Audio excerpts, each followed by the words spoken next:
Welcome dear rockers. कैसे हैं दोस्तों आप सभी। कहते हैं लाइफ इज शॉर्ट, बहुत छोटी जिंदगी, और इस छोटी सी जिंदगी में जितनी खुशी है ना उतना गम भी है। लेकिन हम लाइफ से जब सिर्फ खुशी ही खुशी एक्सपेक्ट करके जीने लग जाते हैं तो पता है क्या, छोटे से छोटी मुश्किल, छोटे से छोटा दुख भी बहुत बड़ा लगने लग जाता है और हम उसी दुख में डूबकर अपनी जिंदगी बिताने लग जाते हैं और इसी बीच छोटी सी छोटी खुशियां भी मिस कर देते हैं हम। तो पता है क्या, एक बहुत बड़ी मुश्किल, एक बहुत बड़ा दुख अपनी आज की मूवी के हीरो को है। वो दुख उसकी लाइफ को उलट कर रख देती है। लेकिन हाँ यार, उस दुख का सामना करने और उससे आगे निकलकर खुशी ढूंढ लेने की शक्ति उसे मिलती है प्यार के जरिए। जवानी में ना उसको एक ऐसी बीमारी हो जाती है जिसकी वजह से वो लगभग पूरी तरह से पैरालाइज हो जाता है और डॉक्टर्स बताते हैं कि वो कुछ ही महीने का मेहमान है। ऐसे में उसकी वाइफ उसे किस तरह से सपोर्ट करती है, कैसे उसकी छोटी सी जिंदगी को इतनी जल्दी खत्म हो जाने से वो रोक पाती है और उसकी वजह से अपने हीरो की लाइफ किस तरह से बदलकर कई साल वो जिंदा रहता है।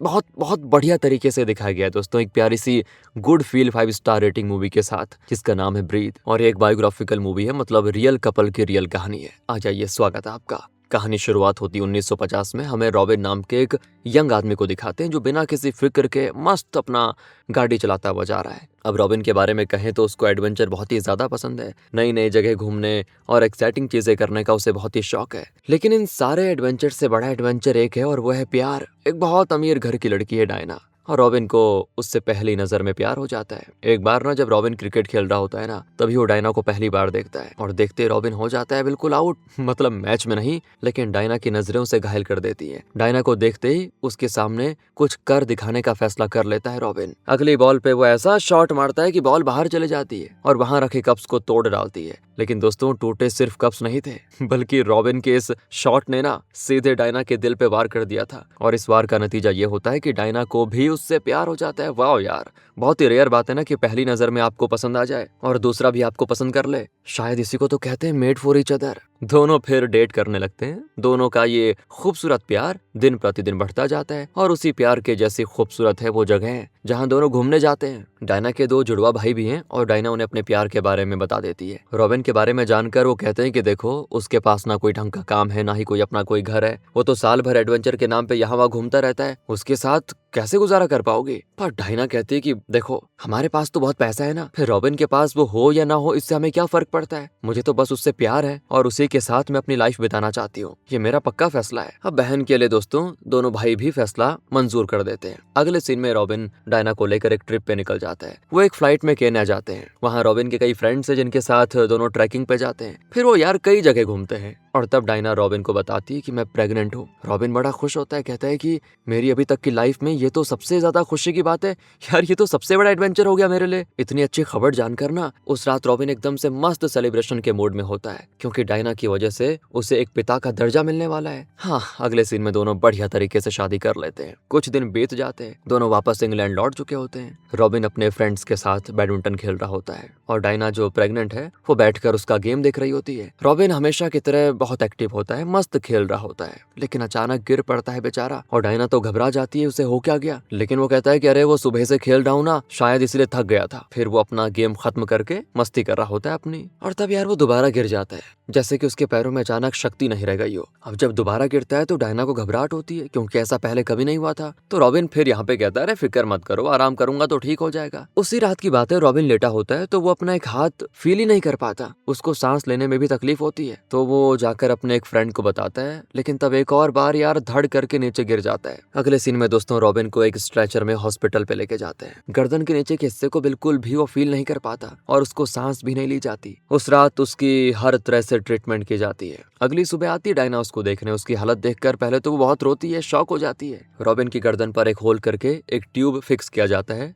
जिसके जरिए एक वेंटिलेटर की मदद से उसे आर्टिफिशियली ब्रीथ करवाया जा रहा होता है। डॉक्टर बताता है कि देखो, रॉबिन की गर्दन के नीचे का पूरा हिस्सा पैरालाइज हो चुका है, इसीलिए उसके लंग्स भी ठीक से काम नहीं कर रहे। इसी वजह से उसे वेंटिलेटर पे रखा जाएगा। फिर आता है रॉबिन को होश और वो घबरा जाता है कि मुझे क्या हो गया ये। डायना उसको बड़े प्यार से शांत करती है, कुछ नहीं हुआ तुम्हें, सब ठीक हो जाएगा, मैं हूं ना तुम्हारे पास। फिर डायना को बाहर ले जाकर डॉक्टर बता देता है कि रॉबिन को पोलियो अटैक हुआ है। दोस्तों आपको बता दूं, बाद में पोलियो वैक्सीन बने थे, लेकिन उस जमाने में उसका आविष्कार नहीं हुआ था और ना ही पोलियो का इलाज था। पोलियो सिर्फ पैरों को ही नहीं, इस तरह गर्दन के नीचे के पूरे हिस्से को भी पैरालाइज कर सकता है। अब डायना डॉक्टर से कहती है कि रॉबिन कब तक ठीक हो पाएगा, तो डॉक्टर का जो जवाब होता है ना, उसको निराश कर देता है। कहता है कि इसके ठीक होने के चांसेस ही नहीं है। आज तक कोई भी पोलियो पेशेंट ठीक नहीं हुआ है और ना ही इसका कोई इलाज है हमारे पास। दूसरी ओर डायना का परिवार उस पर बहुत ही प्रेशर डालता है कि रॉबिन को तो अब शायद ही दोबारा जीवन मिलेगा, मतलब वो शायद ही दोबारा अब ठीक हो पाएगा। ऐसे आदमी को हमेशा के लिए हॉस्पिटल केयर में रखना बेटर होगा, पर इसके साथ तुम रहोगी कैसे, तुम्हारा बच्चा भी तो होने वाला है। लेकिन दोस्तों डायना के हिसाब से प्यार का मतलब सिर्फ खुशी के वक्त साथ रहना नहीं है, बल्कि दुख में भी साथ निभाने वाला एक कमिटमेंट है। और वो ठान लेती है कि कुछ भी हो जाए, मैं अपने रॉबिन की अच्छे से केयर करूंगी, चाहे हॉस्पिटल में हो चाहे घर में हो। रॉबिन की बाकी की लाइफ हॉस्पिटल में गुजरे, ऐसा हो नहीं सकता था दोस्तों। वो नहीं चाहती थी, वो एक एडवेंचर लविंग आदमी है यार, कैसे बिताएगा अपनी लाइफ, उसको अपनी लाइफ जीने का पूरा हक है, ऐसा सोचना है अपना डायना का। तो अगले सीन में डायना एक बेटे को जन्म देती है। अपने बच्चे को लेकर वो रॉबिन को दिखाती है और रॉबिन बहुत ही इमोशनल हो जाता है। उसे बहुत ही दुख होता है कि यार अपनी औलाद को अपने हाथ में उठाकर प्यार तक नहीं कर सकता मैं। पर डायना उसको हिम्मत देती है कि सब ठीक हो जाएगा ना, क्यों टेंशन लेते हो। कुछ दिन के बाद रॉबिन को केन्या से इंग्लैंड वापस ले जाया जाता है। वहाँ एक हॉस्पिटल में उसको रखा जाता है दोस्तों। डायना उसको देखने जाती है, लेकिन डॉक्टर बताता है रॉबिन आपसे मिलना नहीं चाहता। और यहाँ पर टूट जाती डायना कि रॉबिन ऐसा क्यों कर रहा है। अगले सीन में डायना के दोनों भाई रॉबिन से मिलने जाते हैं। वो पूछते हैं कि तुम क्यों डायना का दिल दुखा रहे हो, वो बेचारी तुम्हें देखने के लिए तरस गई है। रॉबिन कहता है कि मेरी हालत देखो आप लोग, यार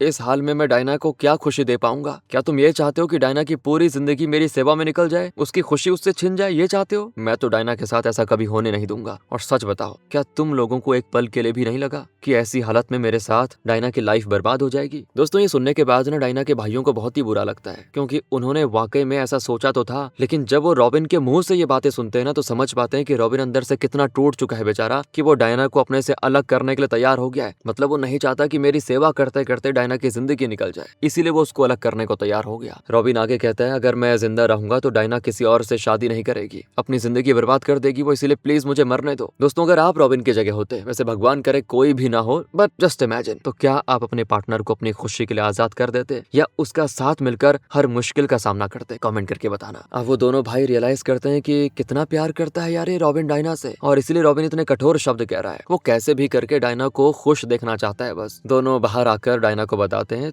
तो वो फैसला करती है कि ये सिर्फ रॉबिन की नहीं, मेरी भी तो लाइफ है, इसका फैसला लेने का मुझे भी हक है। और मेरा फैसला यह है कि मैं अपने पति का साथ कतई नहीं छोड़ूंगी और ना ही मैं दुखी रहूंगी। अरे मुझे जीना है, और वो भी रॉबिन के साथ एक एडवेंचरस लाइफ जीनी है। अगले दिन वो रॉबिन के फ्रेंड्स और कुछ डॉक्टर्स को बुला लाती है दोस्तों, और वहाँ का माहौल एकदम से बदल देती है। वो रॉबिन को बहुत ही मोटिवेट करते हैं कि ये देखो यार, सब तुम्हारे साथ हैं। डॉक्टर्स भी कहते हैं कि तुम जल्दी ठीक हो जाओगे और फिर तुम दोनों मिलकर कई एडवेंचर ट्रिप्स पे जाओगे, कुछ दिनों की बातें, सब ठीक हो जाएगा। ऐसे लोग उसे मोटिवेट करते हैं। उसकी बातें दोस्तों, यानी कि अपनी डायना की बातें रॉबिन को थोड़ी हिम्मत देती हैं। कुछ दिन हॉस्पिटल में रहने के बाद रॉबिन की वो हिम्मत धीरे धीरे कम होती जाती है। या डायना चाहे उसे जितना भी सपोर्ट करे, उसे जितने भी हिम्मत दे, लेकिन उस बेचारे के दिल में क्या चल रहा है ये तो वही जानता है। दिन बर दिन वो एक सांस लेती हुई लाश की तरह फील करने लगता है। कुछ दिन और बीतते हैं। पास के बेड पे एक आदमी होता है जो खुद भी रॉबिन की तरह गर्दन के नीचे पैरालाइज्ड है, लेकिन हाँ यार उसमें अलग बात होती है थोड़ा। वो बहुत ही खुश दिखता है और लगता है वो अपनी लाइफ से बेहद ही प्यार करता है। रॉबिन उसको कहता है एक बात बताइए, आप इस हालात में इतने खुश कैसे रह लेते हैं? तो वो कहता है देख भाई,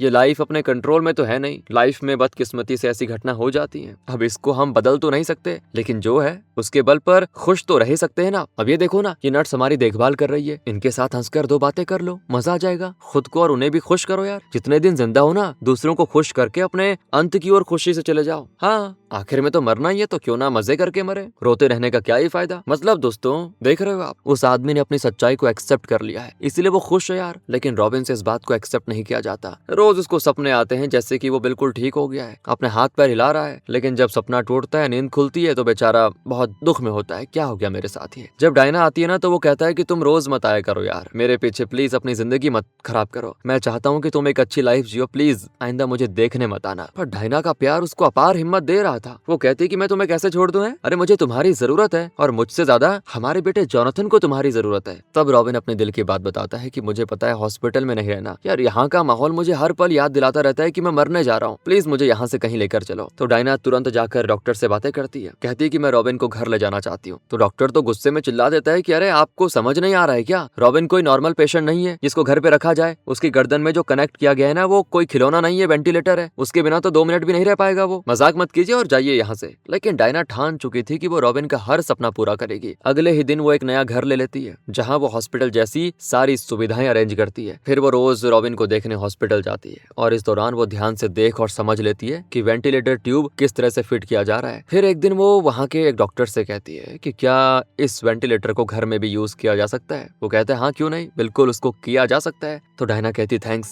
अच्छी बात है, जरा मेरे पति को उठाने में मेरी मदद कीजिए ना। अब वो तो घबरा जाता है कि क्या कह रही हैं आप, ये अगर डीन को पता चल गया तो मुसीबत हो जाएगी। डायना कहती है कि डीन से छुपकर ही तो हम ले जाने वाले हैं। लगता है दोस्तों डायना ने पूरी प्लानिंग करके रखी हुई है और वो रॉबिन को वहां से बाहर ले जाने में सफल भी हो जाते हैं। लेकिन तभी ऊपर से डीन देख लेता है और बहुत ही गुस्सा होता है कि तुम्हारी हिम्मत कैसे भी मेरे पेशेंट को मेरी परमिशन के बगैर बाहर ले जाने की। तो तब रॉबिन कहता है, ओ डॉक्टर साहब, ये हॉस्पिटल है या जेल? अगर मैं यहाँ रहा तो जल्दी मर जाऊंगा। मैं खुद अपनी मर्जी से यहाँ से जाना चाहता हूँ, दिक्कत क्या है? अब डीन से कुछ कहा नहीं जाता और रॉबिन को एक गाड़ी में सेफली उस नए घर पहुंचा दिया जाता है। जैसे तैसे रॉबिन को ले जाकर डायना बेड पे लिटा देती है। एक पल के लिए तो रॉबिन खामोश हो जाता है, तो सब घबराने लग जाते हैं क्या हो गया। लेकिन तब रॉबिन चैन की सांस लेते हुए कहता है कि अब मुझे यकीन है मैं जल्दी नहीं मरूंगा। यहाँ से कुछ वक्त बीतता है दोस्तों। रॉबिन और डायना की लाइफ एक तरह से नॉर्मल होने लग जाती है। जोनाथन थोड़ा बड़ा हो जाता है लेकिन अभी तक उसको बोलना नहीं आया। वो अपने डॉग के साथ खेल रहा होता है और तभी डॉग गलती से वेंटिलेटर का प्लग उखाड़ देता है यार। इस वजह से रॉबिन से सांस नहीं ली जाती, उसके मुंह से आवाज भी नहीं आती और वो मदद के लिए किसी को बुला भी नहीं पाता। अपने पापा को तड़पता हुआ देखकर नन्हा जोनाथन तुरंत माँ के पास जाकर हाथ से कोई इशारा करने लग जाता है और डायना की भी कुछ समझ में नहीं आता कि क्या बोलने वाला है ये। लेकिन जोनाथन रॉबिन की ओर हाथ दिखाता है तो डायना तुरंत उसके पास जाती है और रॉबिन को तड़पता देखकर उसकी तो जान निकल जाती है। लेकिन फिर वो जल्दी से प्लग को फिक्स कर देती है और इस तरह से यहाँ पे बच जाती है रॉबिन की जान। और देखा जाए तो डायना ने अपनी लाइफ को रॉबिन की जरूरतों के हिसाब से बदल दिया है दोस्तों, और ये सब करके वो बहुत ही खुश है। कुछ दिन यहाँ से और बीत जाते हैं। जोनाथन का पहला बर्थडे आता है। इनके रिश्तेदार, फ्रेंड्स सब आए होते हैं। सब रॉबिन को बहुत प्यार करते हैं, उसे बहुत ही अच्छा फील कराते हैं। पार्टी के बाद ना रॉबिन न्यूज़पेपर पढ़ने में लग जाता है। उसके न्यूज़पेपर पढ़ने के लिए भी देखिए ना डायना ने कैसा खास अरेंजमेंट करके रखा हुआ है। अब एक दिन रॉबिन जोनाथन को छोटे बच्चों के स्ट्रोलर गाड़ी से खेलते हुए देखता है। तभी रॉबिन को आता है एक आइडिया। वो तुरंत अपने दोस्त टेडी को कॉल करके कहता है, जो कि एक यूनिवर्सिटी प्रोफेसर है, इंजीनियरिंग सिखाता है। उससे कहता है कि यार मुझे ना अपने लिए खास व्हील चेयर बनवानी है, क्या तुम बना पाओगे? तो टेडी बहुत खुश होता है कि रॉबिन अपने दुख से निकलकर घूमना फिरना चाहता है, बढ़िया बात है। और वो बहुत ही मेहनत करके एक ऐसा मोबाइल व्हील चेयर बना कर देता है जिसमें बिल्ट इन रेस्पिरेटर या वेंटिलेटर की सुविधा है। सोचिए यार उस जमाने की बात है, ये अपने आप में बहुत ही बड़ा आविष्कार रहा होगा। रॉबिन के चेहरे पे इतनी खुशी होती है ना कि पूछो मत यार। मतलब ये एक तरफ से नई लाइफ है उसके लिए। इतने महीने के बाद वो पहले की तरह बाहर घूम फिर सकता है। सबसे पहले तो वो रॉबिन हॉस्पिटल जाता है, वहाँ अपने पुराने हॉस्पिटल फ्रेंड से मिलता है। और ये हॉस्पिटल का डीन दोस्तों अभी भी खड़ूसी दिखा रहा होता है, हर किसी स्टाफ को डांटता है। मतलब ये ऐसा है जैसे उसको हंसना आता ही ना हो। तो रॉबिन स्टाफ से मजाक में कहता है कि यार सबसे पहले तो इस आदमी को हंसने को बोलो, इसके मुंह देखकर पेशेंट्स वक्त से पहले मर जाएंगे, बता रहा हूँ। फिर वो इस तरह फ्रेंड्स के साथ मस्ती करके घर लौट आता है। अभी फिलहाल तो रॉबिन एक सेटिस्फाइड लाइफ जी रहा है, लेकिन फिर भी उसको अपने पुराने एडवेंचर्स बहुत याद आते हैं। पहले कितनी मस्ती करता था, कैसे खुल के जीता था, तरस जाता है बेचारा उस चीज के लिए। धीरे धीरे जोनाथन भी बड़ा हो जाता है दोस्तों। तो एक दिन जोनाथन रॉबिन की पुरानी फोटोज देखकर डायना से कहता है कि ये सब क्या है? तो डायना बताती, बेटा तुम्हारे पापा एक सोल्जर थे, दुनिया घूमे हैं वो। मैं और तुम्हारे पापा केन्या में मिले थे, प्यार भी वहीं हुआ हमें और शादी भी। एक तरह से तुम्हारा जन्म भी वहीं हुआ था। जोनाथन कहता है सच में? केन्या तो अफ्रीका में है ना, वहाँ तो बहुत सारे हाथी भी होते हैं। तो वो अपने पापा से कहता है आपने वहाँ हाथी देखे थे? रॉबिन कहता है हाँ बेटा मैंने ढेरों हाथी देखे थे वहाँ पे। तो पापा मुझे भी वहाँ लेके चलो ना, आप मुझे क्यों नहीं लेके जाते? और आप फिक्र मत करना पापा, मैं आपका व्हील चेयर पुश करके आपको हर जगह लेके जाऊंगा। यार ये बहुत ही इमोशनल सीन होता है। रॉबिन बड़ा उदास हो जाता है कि मैं अपने बेटे को दुनिया घुमाना चाहता था, लेकिन किस्मत ने देखो यार मुझे ऐसा निकम्मा कर दिया कि मैं अपने बच्चे को पास के पार्क में नहीं लेके जा पा रहा हूँ। लेकिन रॉबिन बहुत ही लकी है दोस्तों जो डायना उसके साथ है। मतलब एक पल भी उसे मायूस नहीं होने देती वो। उसके लिए रॉबिन की खुशी सब कुछ है। अगले सीन में डायना टेडी को बुलाती है और उसे बताती है कि मैं चाहती हूँ रॉबिन पहले की तरह एडवेंचर ट्रिप्स पे जा सके। उसके लिए कोई खास कस्टमाइज्ड गाड़ी बनानी पड़ेगी ना, और वो काम तुमसे ज्यादा अच्छा कौन कर सकता है? प्लीज कुछ ऐसा डिजाइन करके दो ना। तो डैडी तुरंत काम पे लग जाता है और एक बढ़िया सा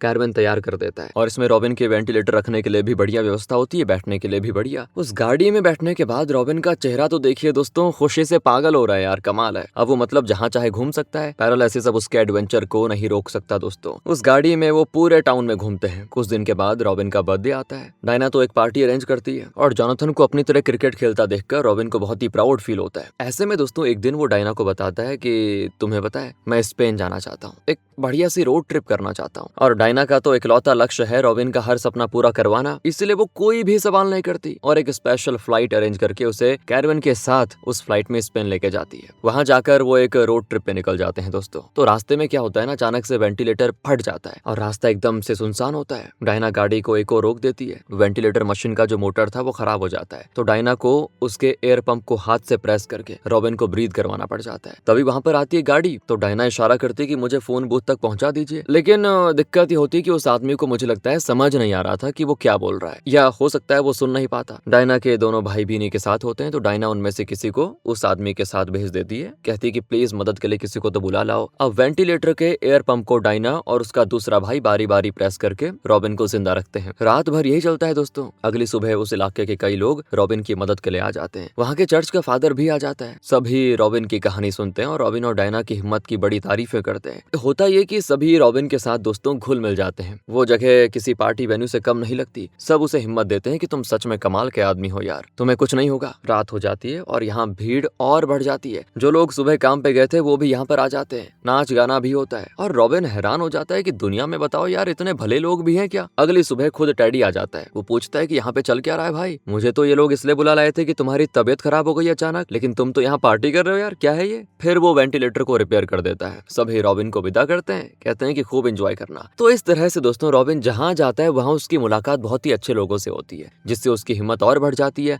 इस तरह अपना एक्साइटिंग ट्रिप पूरा करके वो वापस घर लौट आते हैं। अगले सीन में रॉबिन टेडी के वर्कशॉप में जाता है। एक्चुअली रॉबिन अपने साथ केन्या के उस डॉक्टर को लेकर आ गया था जिसने शुरू में रॉबिन का इलाज किया था। वो कहता है कि जब मैं पहली बार रॉबिन को देखा, उसे एग्जामिन किया ना, तो मुझे लगा वो 3-4 महीने से ज्यादा जिंदा नहीं रह पाएगा, क्योंकि इस तरह के पैरालिसिस से पीड़ित लोग शारीरिक तौर पे मरने से पहले मानसिक तौर पे मर जाते हैं। उनमें जीने की आशा ही नहीं रहती। लेकिन यार रॉबिन कमाल का है, उसको देखिए ना, उसमें जीने की चाह है। पैरालाइज्ड है, व्हील चेयर पर है, लेकिन उस व्हील चेयर पे वो दुनिया घूम रहा है। इस तरह के पेशेंट्स के लिए रॉबिन एक बहुत ही बड़ा इंस्पिरेशन है। वो रॉबिन से कहता है कि आपकी तरह हॉस्पिटल में हजारों लोग पड़े हुए हैं, आपने तो देखा ही होगा। और इस पॉइंट पर रॉबिन डिसाइड करता है कि उसकी तरह पोलियो से पीड़ित लोगों को वो अपनी तरफ से पूरी मदद करेगा। वो खुशकिस्मत है कि उसको डायना मिली, ऐसी बढ़िया पत्नी। लेकिन जो लोग इतने खुश नसीब नहीं है ना, उनकी मदद करने का वो फैसला कर लेता है। अब दोस्तों उन सारे पेशेंट्स के लिए इस तरह का स्पेशल व्हील चेयर बनाकर देना तो आसान काम है नहीं, बहुत फंड्स की जरूरत पड़ेगी। इसलिए रॉबिन इस काम के लिए स्पॉन्सर्स ढूंढने लग जाता है। ऐसे में डायना रॉबिन के साथ अपनी पहचान की एक स्पॉन्सर के पास जाती है। वो वैसे बहुत ही अमीर औरत है। रॉबिन और डायना का नेक इरादा जानकर वो तुरंत स्पॉन्सर करने को तैयार हो जाती है। अब अगले सीन में दिखाते हैं कि रॉबिन और उसके सारे हॉस्पिटल फ्रेंड्स जो पोलियो की वजह से पैरालाइज्ड हुए थे, वो अपने अपने व्हील चेयर पे बैठकर हॉस्पिटल से निकलते हैं। मतलब यार रॉबिन ने इन सभी को अपनी तरह खास व्हील चेयर दे दिया है। बाहर तो प्रेस रिपोर्टर्स इनको घेर लेते हैं, तो डॉक्टर उन्हें बताता है कि ये मेडिकल फील्ड में हुई बहुत ही बड़ी अचीवमेंट है। ये कोशिश यहाँ पे रुकनी नहीं चाहिए, बल्कि इसको तो दुनिया भर में बढ़ावा मिलना चाहिए। इसका पूरा का पूरा श्रेय जाता है रॉबिन को। अब ये बात दुनिया भर में फैल जाती है और दूसरों की लाइफ में इस तरह का बदलाव लाना पॉसिबल हुआ रॉबिन और डायना की लगातार कोशिश से और उनके फ्रेंड्स और फैमिली के सपोर्ट से। अगले दिन तो दोस्तों जर्मनी के बड़े हॉस्पिटल में रॉबिन को चीफ गेस्ट के तौर पे बुलाया जाता है, ताकि वहाँ इस तरह के पैरालिसिस से पीड़ित लोगों की लाइफ बेहतर बनाने के लिए सुझाव दे सके। तो वहाँ तो कई फ्यूचरिस्टिक मेडिकल इक्विपमेंट्स रखे होते हैं। फिर रॉबिन वार्ड में जाता है तो देखता है कि वहाँ पेशेंट्स का सिर्फ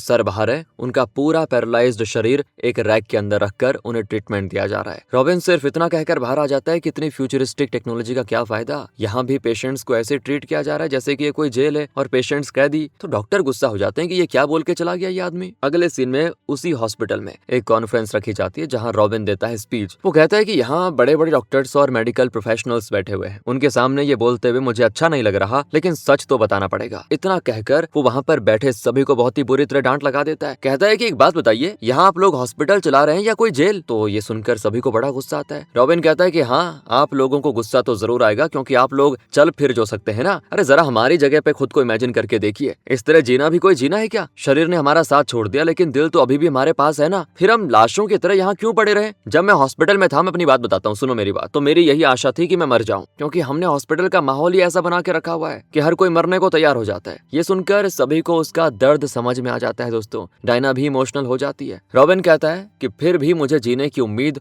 और उत्साह जगाया मेरी वाइफ डायना ने। उसके प्यार ने मुझे नई जिंदगी दी और आज मैं आपके सामने बैठकर बातें कर पा रहा हूँ ना, मेरी वाइफ मेरे फैमिली फ्रेंड सपोर्ट की वजह से। इसीलिए मैं आपसे यही रिक्वेस्ट करता हूँ कि आप पेशेंट को महज एक बीमार शरीर की तरह ट्रीट मत कीजिए। अरे उसको समझने की कोशिश कीजिए, उसकी मानसिक जरूरत क्या है, इस पे काम कीजिए ना। दोस्तों रॉबिन की बातें सभी को 100% सच लगती हैं और सभी उठकर उसको चीयर करने लगते हैं। इस तरह यहाँ से कुछ और साल बीत जाते हैं। अब जोनाथन और बड़ा हो चुका है। रॉबिन को पोलियो अटैक होने के बाद डॉक्टर्स को तो लगा था कि वो कुछ ही महीने जी पाएगा, रॉबिन को भी यही लगा कि वो जल्दी मर जाएगा, लेकिन इतने साल बाद भी दोस्तों वो देखो ना जिंदा है और जिंदा दिली के साथ जी रहा है। अचानक क्या होता है ना, जोनाथन को रॉबिन के चीखने की आवाज आती है। वो तुरंत नीचे भागता है और अपने पापा की हालत देखकर बेचारा रो देता है, क्योंकि रॉबिन के गले में जो वेंटिलेटर ट्यूब लगा था वो निकल चुका था और उस जगह से यार बहुत खून निकलता है। डायना तुरंत उसी केनियन डॉक्टर को बुलाती है। वो रॉबिन को एग्जामिन करके कहता है कि इस तरह के पेशेंट्स इतने साल सर्वाइव करें ये पॉसिबल ही नहीं है, लेकिन आपके पति ने जीकर साबित कर दिया कि ये पॉसिबल है। इतने साल से रॉबिन जिस हवा में सांसें ले रहा था वो इस मशीन से आई भी हवा थी, इसी वजह से उसके लंग्स बहुत ही कमजोर हो चुके हैं। रॉबिन अब अपनी बीमारी के लास्ट स्टेज में है। डायना बहुत रोती है यार, बहुत ज्यादा, और जोनाथन अपनी माँ को हिम्मत देने की कोशिश करता है। डॉक्टर के जाने के बाद दोस्तों रॉबिन कहता है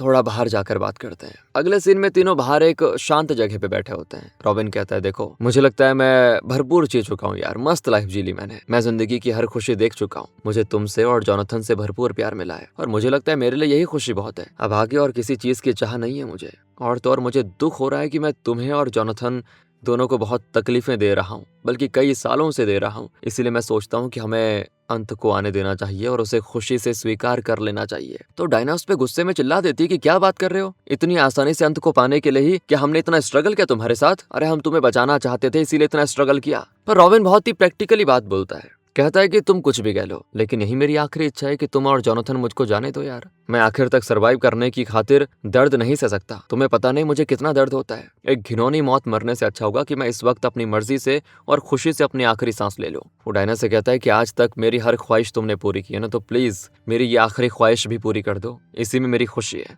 क्या करती डायना यार, उसको उसकी बात माननी पड़ती है क्योंकि वो हमेशा रॉबिन की खुशी चाहती है। अगले ही दिन वो रॉबिन के सारे फ्रेंड्स, अपने सारे रिश्तेदारों को, सभी को एक गेट टुगेदर के लिए बुलाती है, रॉबिन को इस दुनिया से विदा करने के लिए। डायना के दोनों भाइयों ने मिलकर एक पार्टी अरेंज की होती है और रॉबिन के लिए इसे खुशी का सबसे बड़ा मौका बनाने की उन्होंने बहुत ही कोशिश की होती है और अपनी कोशिश में वो सफल भी रहते हैं। लेकिन जब एक और पार्टी चल रही होती है तो दूसरी ओर दोनों भाई अकेले में जाकर बहुत रोते हैं। रॉबिन के बेस्ट फ्रेंड्स, डॉक्टर्स सब रॉबिन को देखने आते हैं और रॉबिन जिन लोगों को अपने दिल के करीब समझता था उन सभी को देखकर बहुत ही खुश होता है, सभी को हंसते हुए गुड बाय कह देता है। देखिए यार इस आदमी की जिंदा दिली। आखिर में वो डॉक्टर से कहता है कि कल सुबह ठीक 11 बजे आप जरूर आ जाइए, मेरा अंतिम सफर उसका इंतजाम आप ही को तो करना है। असल में रॉबिन दोस्तों उस सिस्टम के बारे में कह रहा था जिसमें वो वेंटिलेटर वगैरह रखा हुआ है और जब उसका वेंटिलेटर कट ऑफ कर दिया जाएगा तो वो अपनी आखिरी सांस लेकर इस दुनिया से आजाद हो जाएगा। वो डॉक्टर से कहता है कि जब आप अपना प्रोसीजर करेंगे ना तो मेरी वाइफ मेरे पास हो और ना ही मेरा बेटा। वो पास ही के एक रेस्टोरेंट में बैठे रहेंगे, लेकिन प्रोसीजर खत्म होने के बाद वो आकर मुझे देख सकते हैं और मैं अपने आखिरी पल सिर्फ अपनी वाइफ और बेटे के साथ बिताना चाहूंगा। अगले सुबह 11 बजे दिखाते हैं कि रॉबिन के घर पे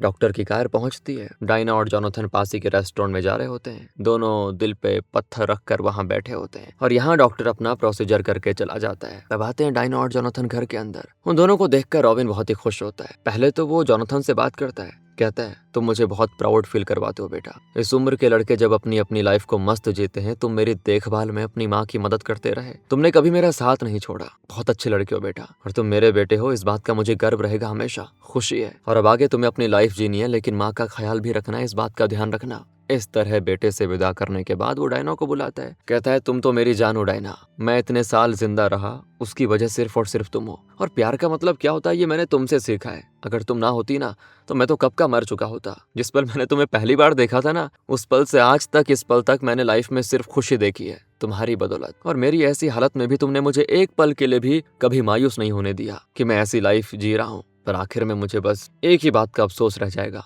कि मैं तुम जैसी अच्छी इंसान, इतनी केयरिंग पत्नी को छोड़कर बहुत दूर जाने वाला हूँ। लेकिन फिर भी तुम्हारा साथ पाकर मैं बहुत ही खुश हुआ और इसी खुशी के साथ मैं ये दुनिया छोड़कर जा रहा हूँ। और मैं पहले बता रहा हूँ, मेरे जाने के बाद ना एक पल भी दुखी मत होना, इस बात से तुम खुश रहना कि तुमने मेरी बहुत ही अच्छी देखभाल करी है, मुझे किसी चीज की कमी नहीं होने दी तुमने। Good bye my love, good bye. और यही दोस्तों रॉबिन के आखिरी शब्द होते हैं और इसके बाद एक पल के लिए उसकी लाइफ के सारे हैप्पी मोमेंट्स उसकी नज़रों के सामने दिखाई पड़ते हैं। उसके एडवेंचर्स, पहली बार उसका डायना को देखना, जिंदगी भर जो चेहरे उसने देखे, ये सब उसको दिखाई देते हैं। और इसी के साथ ये मूवी यहाँ पे खत्म होती है। जी हाँ दोस्तों, रॉबिन की मृत्यु हो गई है। अंत में रियल लाइफ रॉबिन की फोटोज, उसकी वीडियो फुटेजेस दिखाई जाती हैं। रॉबिन और टैडी के आइडियाज से बने हुए व्हील चेयर, ढेरों पोलियो से पीड़ित लोगों के काम आए। इस तरह के पैरालिसिस से पीड़ित लोगों में सबसे लंबे समय तक अगर कोई जिया तो वो था रॉबिन। रॉबिन के जाने के बाद डायना ने दूसरी शादी नहीं की। जोनाथन की शादी हो गई और अब उसके 3 बच्चे हैं। जोनाथन एक मूवी प्रोड्यूसर बन चुका है और उसने अपने पापा के लिए एक डेडिकेशन के तौर पर यह मूवी बनाई। ये सच है दोस्तों, लाइफ इज शॉर्ट, लेकिन इस शॉर्ट लाइफ को हम कैसे जीते हैं, कितनी खुशी समेटते हैं इसमें, इसी में तो असली लाइफ का मजा है। और इस तरह एक कहानी यहीं पे खत्म होती है, लेकिन अगली जर्नी बस एक क्लिक दूर है। आइए वहां पे मिलते हैं। स्क्रीन पे दी गई वीडियो पे क्लिक करें। आपको ऐसा ही फील कराने के लिए स्वागत है आपका वहां पे। Thanks for watching.